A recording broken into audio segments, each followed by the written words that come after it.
I got a couple of Marvel bursts here, but it's not going to be the SJW Marvel stuff. Let's talk about something a little bit different. First up, Stan Lee. Let's talk about Stan Lee. Let's talk about Stan Lee. Did you know that there was a theory about all of Stan Lee's cameos? Yeah, you know how he's in all the Marvel films and he's got great cameos. I mean, 9 times out of 10, those things are funny and they're hilarious, and it's great to see him.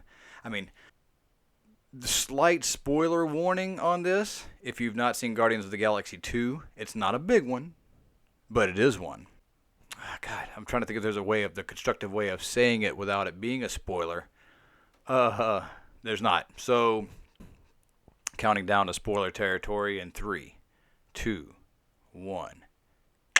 This coming, according to CBR.com, Stan Lee cameo theory is real. Feige confirms.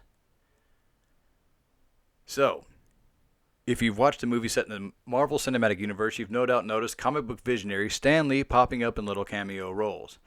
For years, it's been rumored that rather than being silly cameos, Lee is actually portraying the same person, specifically Uatu, the Watcher, a character known for appearing when world-altering events are occurring. Boy, I bet he's all over the place right now. Digressing. So someone asked Kevin Feige about it, and surprisingly, he acknowledged it and even went so far as to confirm that it might not be a theory at all. Quoting Kevin Feige here, "Yes, we always thought it would be fun. Stan Lee clearly exists, above and apart from the reality of all the films. So the notion that he could be sitting there on a cosmic pit stop during the jump gate sequences in Guardians was something very fun." And it was. James had that idea, and we shot that cameo and loved it so much, you see it a couple of times in the movie. It wasn't in for a long time, and we put it back in towards the end of the process where he references that time he was a Federal Express agent, which you'll remember was from Captain America Civil War. We thought it would be fun to put that in there because that really says, so wait a minute, he's this same character who's popped up in all those films? Yes. I personally thought the most awkward one was Fantastic Four 2, The Rise of the Silver Surfer, where he's trying to get into the wedding, insisting to the security that he was Stan Lee. He was in fact Stan Lee. No, really. Kind of like, that was a little too meta. But, it's Stan Lee. Who cares? So,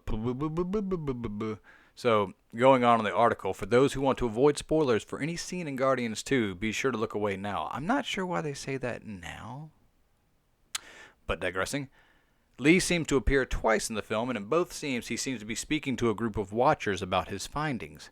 According to Screen Rant, the movie version of the Watchers looks similar to their comic book counterpoint, which they do, which wouldn't make Lee a Watcher per se, but merely a friend of theirs. While it's unlikely for any of this to ever mean much in the MCU, Feige made sure to note that this was more of a nod to the fans than an integral part of the story. It's good to see Marvel somewhat confirming the theory all of us have been subscribed to for some time. Not me. I didn't know this. I didn't even think about it. It was Stan Lee. It was awesome. So I didn't really go that far. Lee has already filmed his cameos for Spider-Man Homecoming, Thor Ragnarok, and Avengers Infinity War. Dang, just getting it done. And with this new information revealed, fans will have to pay extra attention to what he does in those films. So there you have it. Stan Lee is a Watcher. That's his character. That's what they've turned that into now. And with that said, there's this clickbait article, and I'm going to go into it a little. Do you guys like clickbait articles? I don't. How many times have you clicked it and been like, oh my God, I got suckered again? It's like they play this game of gotcha. I hate it. I hate it so much. Really, it was the sub-captioning for the Facebook post where I saw this. That was the clickbait. But this coming from comicbook.com. Stan Lee wants Marvel Studios to get all its characters back. Well, duh. Of course he does. Of course he does. They all do. I mean, most of us do. Actually, I'm sidestep. So, with the deal with Fox, I prefer at this point, as much as I would love to see the X-Men and all that group in the MCU, Disney are such dicks about it that I want Fox to succeed, and I want it to cost Disney a fortune to get those characters back. It's not like Disney doesn't have the money, but I mean, they're just pricks about it. Canceling the Fantastic Four, relegating the X-Men. They're trying to bury the X-Men, at least they did. The fans they keep pushing Because Disney's going, no, we've got the Inhumans. We don't need the X-Men. And fans so far, thankfully, have rejected that. And nothing against the Inhumans, nothing against the characters or the potential they have. I'm happy to see it happen because of the prick move, failing. I don't like people being jerks or bullies. I don't like it on a personal level. I don't like it on a corporate level. And it always pleases me to see it when it fails. Disney definitely likes to throw their weight around. And, I'm not a fan of that at all. If I didn't like the Marvel guys so much, I'd probably walk away from the movies at some points because it just disgusts me so bad. So this article says, recently the iconic comics creator appeared at a convention in Des Moines, Iowa, where he talked about his work with the MCU. It was there that a fan asked why Marvel Studios and 20th Century Fox couldn't come to an agreement in the way that Sony Pictures did with Spider-Man. Okay, let me stop you right there, kid. No one's telling you this, but Sony's broke. Okay? Sony tried 2 Spider-Man films. They bombed. Well, they didn't bomb, but the critical reception was bad, and they were stopping. They were stuck. It was like their one flagship, and they are broke. So they cut a deal that Disney and Marvel could agree to, period. I mean, they were willing to let it go. Fox, on the other hand, not broke. Fox, on the other hand, Star Wars. They're not doing it. Disney doesn't want, it's just, Disney and Fox have a massive pissing contest. And, if you've even heard the flap about Last Man Standing, recently getting canceled when it was the second highest rated comedy on ABC. ABC is owned by Disney.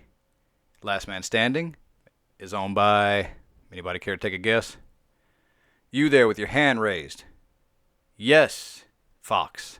Fox produces that show.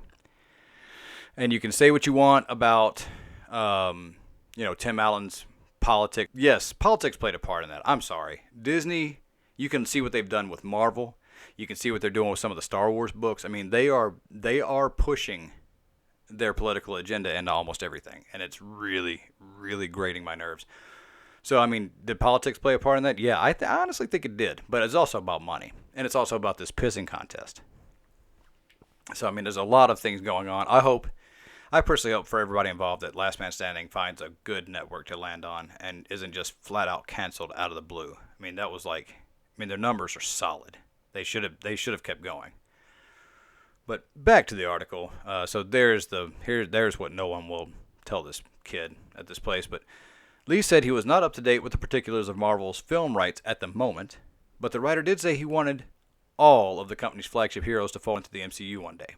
And again, that would be really awesome to look at, but it's gonna take a miracle. Lee says, we should have all of our characters under Marvel. Remind me, he jokes. Hang on a second, I lost it. Where are you? Remind me on my way home to do something about that. We'll do our best. Of course, Lee is not the only person who shared their hopes of seeing Marvel's biggest characters shift their film rights. Recently, the president of Marvel Studios said he wants nothing more than to replicate the fullness of the Marvel Universe on film.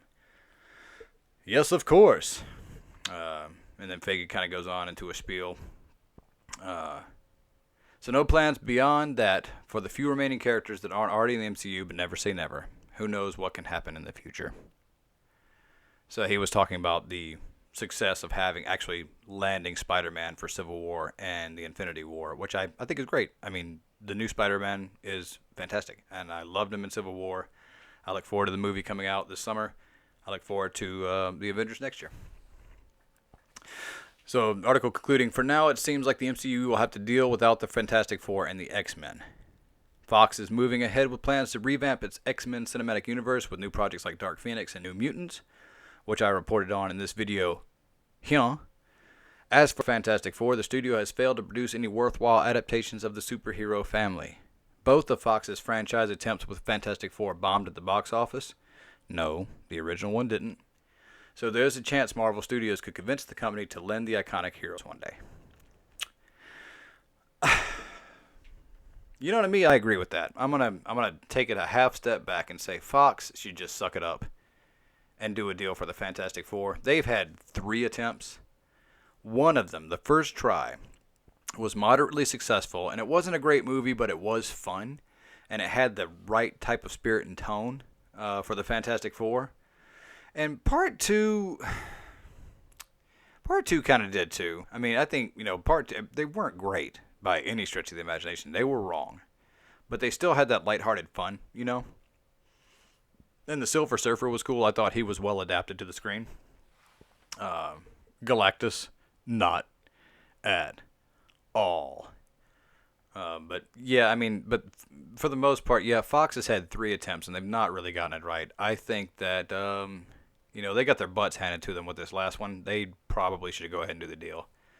And say X-Men, no, we're keeping that, but Fantastic Four, okay, do a deal for God's sake, do a deal. Disney, cough up some money. I know you don't like to spend money, but you're gonna have to cough something up.